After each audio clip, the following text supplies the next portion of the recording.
Daouk-Öyry. I'm an associate professor at the American University of Beirut, and I'm a visiting researcher at Aalto University. And I'm not the only presenter here. I have my colleagues. I will introduce them in a minute. But before I do that, I just want to do a small correction to the title, which is Participatory Action Research as Dialogical Organizing in Crisis. And in fact, a better description of that is in extreme context. Extreme contexts represent our context much better, and we will tell you a little bit more about it in a minute. So my colleagues Charlotte, Kalam, Douglas Creed, Carmen Jeha, Richard Jordi, Sean Scott, Alain Dow. I just realized that I don't have them in any particular order, but these are the co-authors of this paper, and actually many of us met for the first time on this trip, actually, even though we've been working together for around 2 years. And this is part of a larger project that involves multiple papers. One is under review OS already, and then there's this one, and there's a couple that are also in the works that we presented at EGOS and so on. So this is Charlotte, the camera. She's the only one who wasn't able to be here physically with us today. So let's tell you a little bit about what this paper is about in general. So this paper is about scholarly impact. That's one of the things that this paper is about. And by scholarly impact, we'll tell you a little bit more what we mean by it, because we don't see it as the publications and the papers, etc. We see it as a wider kind of like impact that scholars need and should and do. It's about our conducting research in a socially responsible manner. It's also about co-creation and participatory action research in organization and management studies, and it's also about epistemology and considerations of power in the research relationships when we are collecting data to produce knowledge. So what is the issue that is driving us, and the issue that kind of like interested us in writing this paper in particular? Prominent social science methodologies tend to take a spectator view of action, which distances researchers from the people that they study. And this is concerning for us, because we are scholar activists. We actually do a lot of work on the ground, and we are very sensitive to those issues. Some of the issues that this is not comprehensive, it's like just a selection of issues that we find today in research in general. There's a disconnect from social issues, and in this picture here we have someone, it's the information age, but he's saying that no, I have no idea where your next meal is going to come from. So there's a disconnect between the research and social issues. There's an issue of non-translationality. You can think about this word also in the future, but basically this comment here says, you've told me lots about all the problems here, but can you show me an example of how you're actually solving them? There's another issue also, that is lots of knowledge is being produced from a single direction, single side, the researcher standing there analyzing and producing the knowledge and their interpretation about the world. Which, we're not saying it's all wrong, but it is a phenomenon, and we want to put a little bit of attention on that.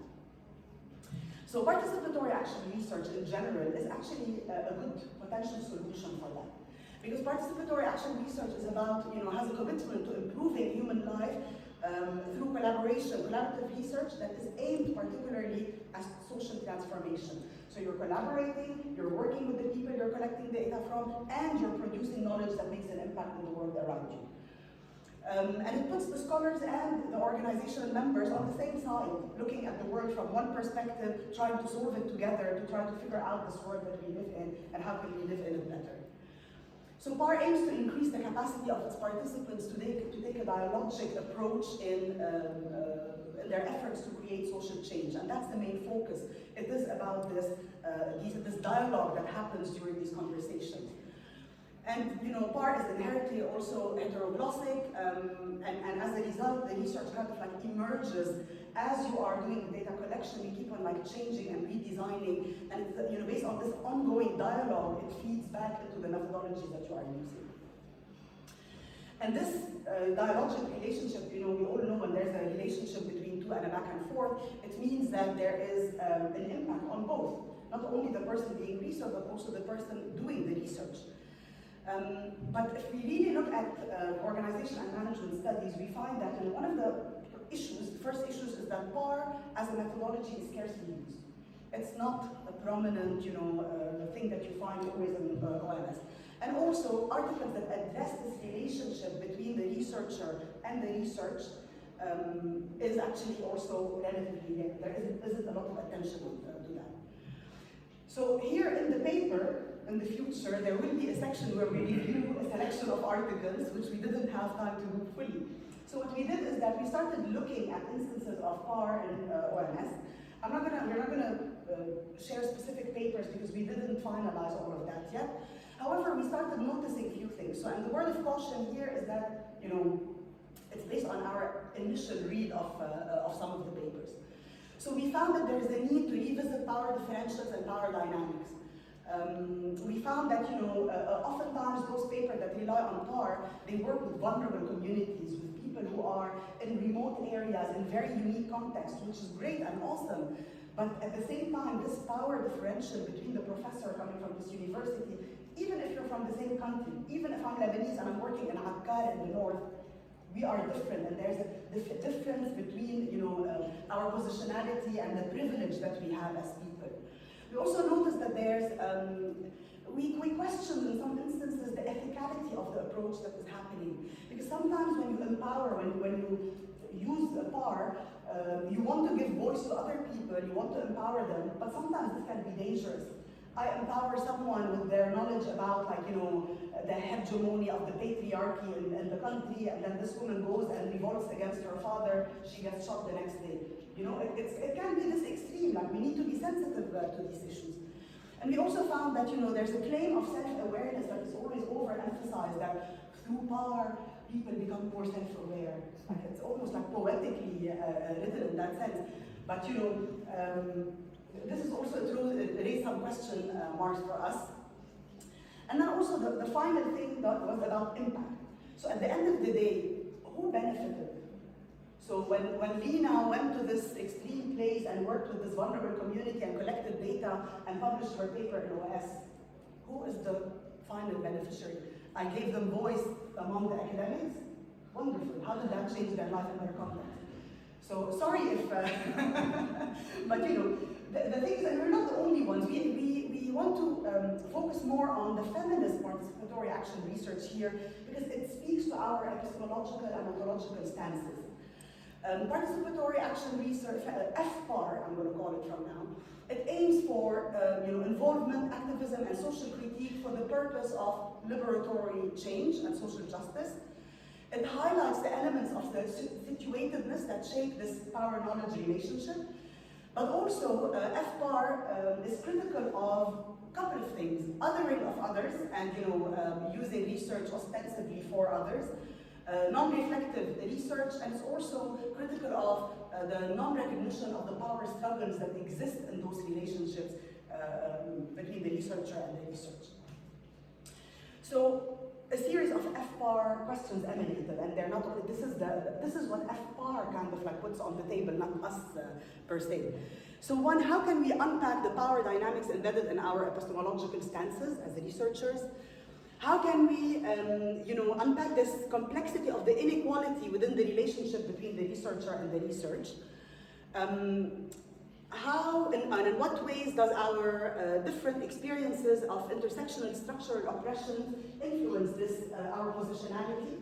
And finally, in what way does the hegemony of academia as a whole, mainstream academia, and in what ways is it actually limiting the ways knowledge is being created? When we are following certain criteria for our promotions, how much are these criteria connected to the things that we are living every day around us? So I'm going to stop a little bit here and we'll come back to PAR in a minute, but I want to take you now to the context of that the study is inspired by. It's not the context where the data was collected, because we don't have data. This is a conceptual paper. The data collected was used for other types of research. So the context of Lebanon, those of you who were in this room has heard about Lebanon before. Lebanon is a very beautiful country situated on the Middle East, on the Mediterranean Sea. It has beautiful mountains, beautiful history, beautiful people. It's really a very, very an awesome place, and I'm proud to say that this is my city and to hold its name here on my back. I never leave this actually. But Lebanon also, it's not a perfect place. It's actually quite problematic. And if we think about the situatedness of Lebanon before the blast, because the blast is where things happen, but before the blast in general, from a political perspective, Lebanon is a sectarian power-sharing model. Okay, so what happened in Lebanon is that in 1943, oh, the font is so small here, I have to look at it. So in 1943, government rules were divided between different sectarian leaders. Each one took their position, and in 1989 there was amnesty for war crimes, helped those militiamen and warlords to put their guns right next to them, put on their suits, and play their role as politicians. And then if you think from a social contract, when you have those politicians who are in these positions and playing the card of my religion, what happens? This translates into a social contract that is based on sectarian clientelism. Sectarian clientelism means that I don't get my rights as a citizen anymore. I get my rights from my leader as a favor because I belong to the same sect or to the same religion. You can imagine how this happens when you think about the government level, about institutions, about organizing, everything in the country becomes tinted with this social, religious clientelism. Now, I have a little warning here because I'm very sorry this might be triggering to some of you, especially those who are from Lebanon. I'm going to show some pictures just to explain to you what happened and how did that impact us as scholars in specific. So this little context of Lebanon that I just told you about changed majorly on August 4th. On August 4th, a major explosion rocked the port of Beirut. It's the third biggest explosion, non-nuclear explosion that happened in the world. I'm not going to go into the details of why and how. We blame our government for it and the incompetence that is stemming from all this, what I explained to you earlier. But then what happened here is that people died. Infrastructural damage was incredibly painful. Not only because, we'll rebuild the infrastructure, but there are people lost their homes, lost their loved ones, lost their memories, their treasures, their history. One day you were living, and then the second day you wake up to all this destruction. One day you're partying in Jemmaize and Marem Khair, which is the area, beautiful area. It's the party street actually of Beirut, and it's at the closest proximity of the port. And the next day you wake up and your restaurant is destroyed, and your house is, and you are also injured, or you lost someone and you're shaking, you're traumatized. One day you wake up like this, the next day, this is Tavolina, one of my favorite restaurants in Beirut. All those people who work in that place, all the families that depend on them, all the owner and the family that are depending on this restaurant. And this is a context where 93% of organizations are SMEs. They drive the economy. It's all small and medium, and micro actually as well. So, needless to say, this can describe why this is not a crisis, this is an extreme context. An extreme context is defined by having physical, psychological, and material consequences, and Lebanon has physical, psychological, and material consequences that started on the explosion and will continue for years ahead. And there's lots of data now that's showing, post-traumatic stress disorder incidents, there's, rates of suicide are increasing, and so on. So when you are from a country, and then you wake up one day, and this is what happened, okay? What happens to you as a scholar? You start questioning. Do I go to the literature, find the gap to fill, and then start producing research about my country so that I could contribute in the academic world and give voice to the Lebanese in academia? Do I start thinking about, how am I going to now do this research about? You don't. You drop everything. You start thinking about yourself as an expert, as a scholar, as someone who has knowledge about how to do things, and then now your people need you, your country needs you, and you need to apply it in the best way possible. Now, luckily, and the thing is, what annoys me in this is that it's unfortunate that we need to get to extreme contexts before we start thinking about our research and the social impact it has? Why do we need to wait until this situation? Why don't we integrate it from the beginning? And the onus is on universities and on academy to change that conversation and start directing researchers towards the social problems that surround them. So it happened that, our activism, and we are scholar activists. Our activism started way before. Because of this context that I explained, we don't sit and do our research only. We need to make part of the change that the country needs. We cannot sit and watch the corruption happen in front of us. You can see some of us here, we've been on the, here, this is me with my kids behind me, and it's my husband who's taking the picture with the megaphone, and this is, the illustration is a very famous Lebanese illustrator who did this illustration of me from the revolution.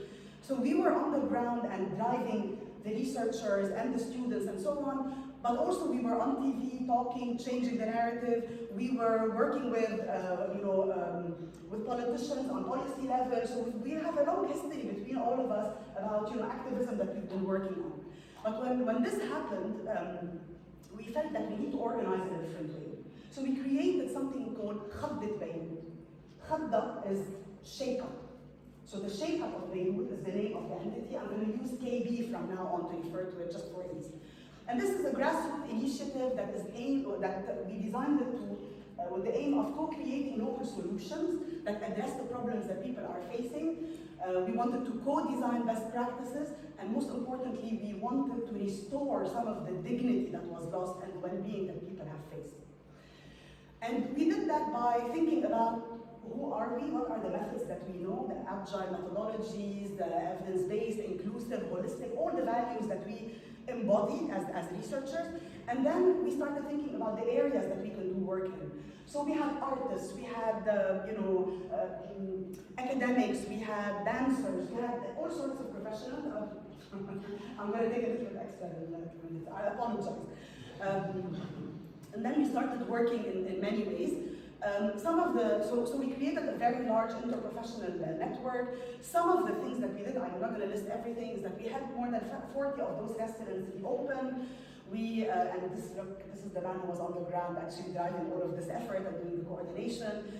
We did post-explosion environmental assessment and documentation, held the government accountable, made sure that they don't dispose of the wheat that was exploded there into the sea, because knowing them, it would be like, the go-to option for them, the easiest, drop them in the sea. We started working with, building a community health center that is run by the people, with bringing medical students and nurses. We started, working on COVID-19 response assistance, and started, our specialists in education started working with the schools and so on. And we were recognized by AACSB Innovations that Matter in 2021. And I'm so happy about that because, we are being recognized for our scholarly impact that is beyond only the number of publications and where the publications were. But now what we did, how did we use PAR here, and what is the main discussion about it? We used PAR with the community when we went to the schools, when we went to the restaurants. We didn't go and impose things on them, we actually co-created the solutions together. But on the other hand, what we did is that we called our friends in the US, who actually, it started by Doug calling Charlotte to check on her, because as a scholar and she's his friend, you become really concerned about your friend and you want to help out, even if you're miles away and that's not your country. But what we're going to be talking about here is this. It's this KB, us as being researchers and research. That's the focus of that we're reflecting on here, and that made us think about all this power dynamic. So our PAR experience was between Beirut, Helsinki, Ottawa, Boston, and Fresno. In Beirut was Carmen and Alain. In Helsinki was myself. I had just moved there a year before for my sabbatical. In Ottawa was Charlotte, who had just moved there maybe, I think, a few days before the blast. In Boston was Doug and Sean, who are here with us in the room, and in Fresno was Rich. So what we did is that, first of all, we used PAR to document our experience. We wanted to take charge of the narrative. We've had enough of people controlling our narrative. Second, we wanted to identify how can we co-create and execute those initiatives in the best way possible. So we wanted to strategize. And we wanted to strengthen the practical knowing in the enactment of KB's mission. So in order to do that, we started meeting periodically and conducting semi-structured interviews. And we built those interviews together. Like first we had the round, looked at all the interviews, and then we started meeting and going through these questions. And the questions evolved as we went by. And then there was, a certain tension between action and reflection that was happening through this dialogue, and then you go on the ground and do work, and then you go back and reflect in these sessions.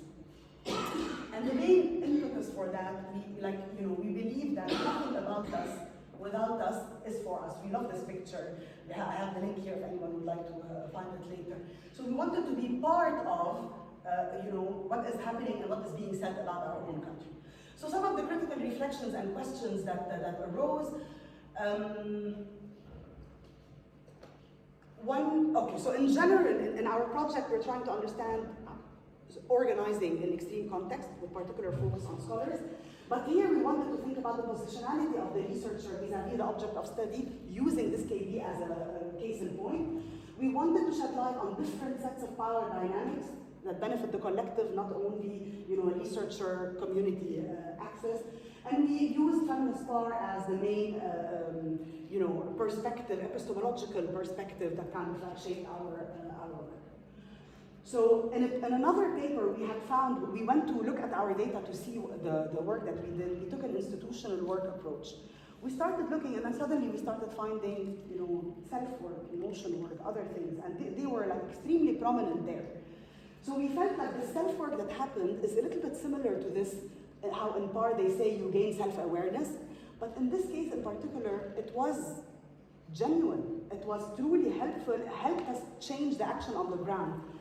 And it made us to start thinking about why and what changed that. And we found that engagement, how much you are engaged in the data, knowledge generation, and the power differential between you and the people that are the two entities in PAR was meaningful. But then we moved from this box to more of a continuum on these, and we found that we think that the more engaged you are and the more the benefit is for both, with lower power differential and higher engagement in creation, it creates a balance. It restores the balance of this relationship, and it increases the benefit to both parties involved in this in the data collection. Final slide. Okay, so we saw that using PAR as an extreme context, it made us think about other things. It made us think about power. It made us think about these relationships, and we found that these extreme contexts, by the way, unfortunately, are becoming more mainstream. Very sadly, I'm saying that we're going to notice that we're going to see more and more of these in the future as well. I'm going to jump to the last point, which is PAR for research continuity. This made us think that those relationships that you build between researchers across borders are so powerful, because they will allow you as a scholar who is interested in impact and societal impact to actually be able to focus on where the need is while working with other people who are helping you keep things in place and document this data so that you can look back at it and go back to it when needed. Yeah, and then that's it. I think I will end here. Thank you very much for listening.